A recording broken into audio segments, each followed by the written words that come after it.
So ఆమ్డేర్ చాలామంది ఏంటంటే first bicep train చేస్తారు లేదా ట్రైసెప్ ట్రైన్ చేస్తారు. మీరు అట్లా చేయడం వల్ల గ్రోత్ అనేది పక్కా ఉండదు, మజిల్ ఇంబ్యాలెన్స్ అయితే పక్కా ఉంటుంది. మీరు ఎప్పుడైనా చేసేటప్పుడు ఏంటంటే ఒక బైసెప్ ఒక ట్రైసెప్ అట్లా చేసుకుంటే కనుక గ్రోత్ అనేది మంచిగా ఉంటుంది. సో ఫస్ట్ మనం ట్రైసెప్తో స్టార్ట్ చేద్దాం.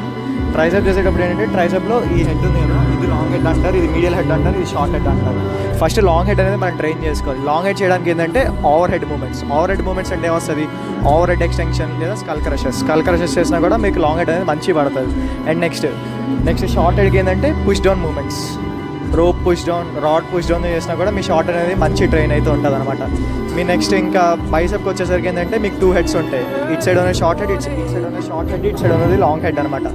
సో మీరు షార్ట్ హెడ్కి ట్రైన్ చేయడానికి ఏంటంటే ప్రీ జర్కల్స్ కూడా మీరు ఎప్పుడైతే మెషిన్ కొడతారో ఇక్కడ ఈడ దాకా తెచ్చి 1 సెకండ్ స్క్వీజ్ చేసుకొని ఒక 1 సెకండ్ హోల్డ్ చేసి స్లోగా వదిలితే మీ బైసెప్స్ అనేది ప్రాపర్గా ట్రైన్ అవుతుంది, మీ షార్ట్ హెడ్ కూడా.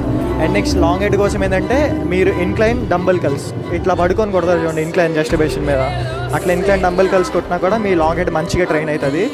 ఇట్లా చేసుకుంటే మీకు కూడా మీ ఆర్మ్స్ ఇట్లా పెంచుకోవచ్చు, ఇంకా అంతే.